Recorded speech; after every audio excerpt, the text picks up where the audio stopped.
Apex body के एक member इस समय हमारे साथ में हैं और यहाँ पर लगातार जो है सोनम वांगचुक को लेकर के तमाम सवाल खड़े कर रही है एजेंसियाँ और ईडी और सीबीआई जांच की बात भी हो रही है। आज एक प्रेस कॉन्फ्रेंस हुई, उसमें तमाम बातें हुई।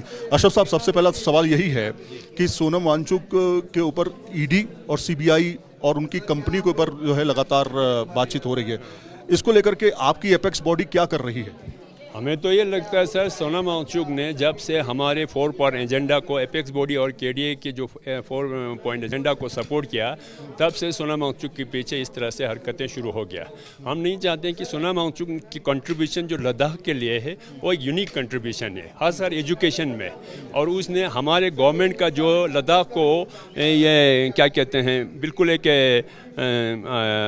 सोलर पावर एनर्जी पे बहुत जोर लगा रहा है। सोनम वांगचुक तो उस पे काम कर रहा था, बल्कि हमारे फौज के लोगों को भी उसके लिए इनकरेज कर रहा था।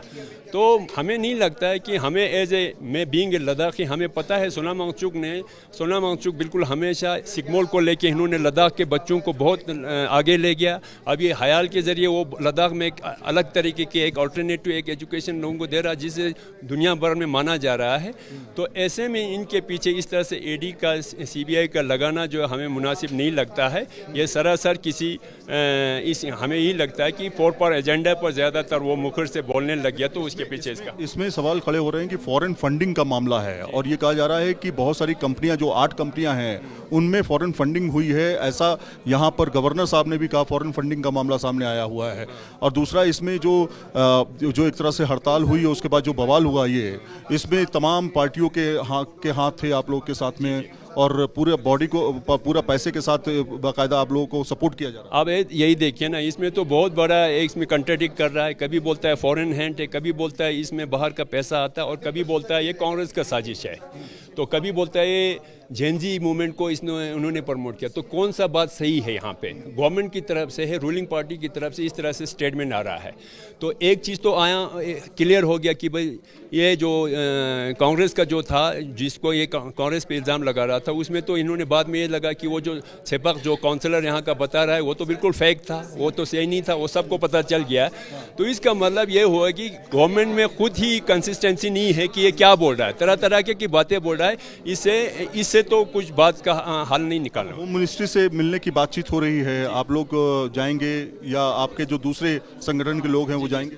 जी हाँ, बिल्कुल जाएंगे। हम बातचीत के लिए हमेशा तैयार रहे। हमने तो हमेशा ये मुद्दा रखा है कि हम बातचीत के लिए बात हुई है। बातचीत के लिए हाँ बिल्कुल हुआ है। अभी फिलहाल तो गवर्नमेंट ने 6 अक्टूबर को एसपीसी का मीटिंग रखा। उससे पहले यहाँ ले एपेक्स बॉडी और करगिल डेमोक्रेटिक अलायंस से 3 लोग वहाँ पे प्री प्रिपरेटरी मीटिंग के लिए जा रहा है, हाई पावर कमेटी के।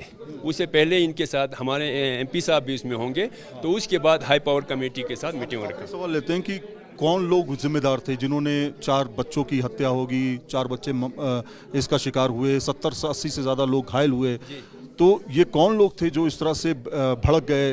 कहा जा रहा है कि ये इंटरनल लोग ही थे जो इस तरह का पहले ही साजिश रच करके इसमें। ये बिल्कुल सिंपल सी बात है सर। हमारे बच्चे, हम 5 साल से गवर्नमेंट के साथ गुहार लगा रहा है कि हमारे बच्चों में बेरोज़गारी है, ये है, हमारे बच्चे फ्रस्ट्रेट हो रहा है। हमने इसीलिए यही डिमांड रखा है कि जल्दी से इसका कोई सुनवाई करके इस मसले का हल निकाला जाए। अब ये बहुत लंबा चढ़ा। कल भी आप देखिए, हमें लास्ट मीटिंग में ये मीटिंग जो मीटिंग रखा है, ये हमें आज से 3 महीने पहले रखना था।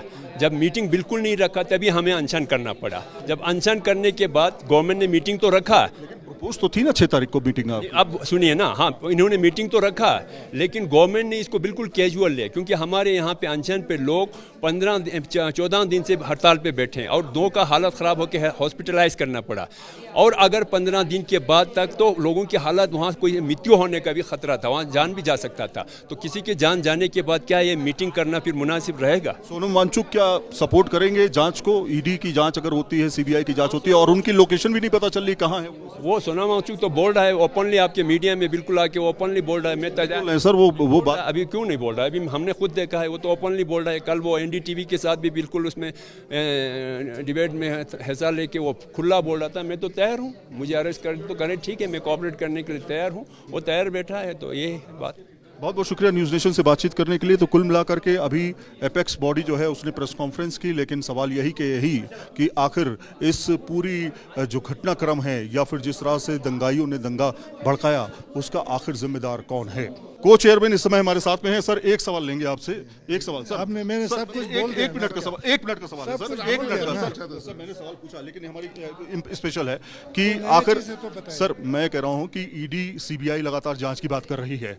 क्या सोनम वांगचुक तैयार हैं उस जांच में पार्टिसिपेट करने के लिए, और वो कहीं हैं, कहां हैं वो पता नहीं बता रहा। वो तो वो कहता है मेरे पास जो कुछ है आप लोग जांच करो, लेकिन दूसरों के ऊपर भी करो ना, उसके ऊपर क्यों, खाली उसके ऊपर क्यों कर रहा है। तो फॉरेन फंडिंग की जो बात हो रही है सर, वो उसको लेकर के गवर्नर साहब, फॉरेन फंडिंग होगा जो भी होगा, वो क्या आज का एनजीओ है, वो तो पिछले 30 साल से काम कर रहा था। तो हमारे एजेंसीज क्या सो के बैठे थे फिर वो लोग, अभी उनको आज याद आ रहा है क्योंकि सोनम वांगचुक हमारे मूवमेंट को सपोर्ट कर रहा है। इसकी जिम्मेदारी कौन लेगा सर? ये जो प्रोटेस्ट में जो दंगा हुआ इसका जिम्मेदारी कौन लेगा सर? गवर्नमेंट लेगा। तो ये देखिए साफ तौर पे उन्होंने कहा कि जिम्मेदारी फिलहाल गवर्नमेंट लेगा, लेकिन अब जो है सोनम वांगचुक की मुश्किलें लगातार बढ़ती जा रही हैं। वो प्रेस कॉन्फ्रेंस में भी मौजूद नहीं रहे, को चेयरमैन को भेज दिया बातचीत करने के लिए। अब देखना ये होगा आगे इस प्रकरण में क्या क्या होता है। जर्नलिस्ट राकेश चौहान के साथ सईद आमिर हुसैन, न्यूज़ नेशन ले।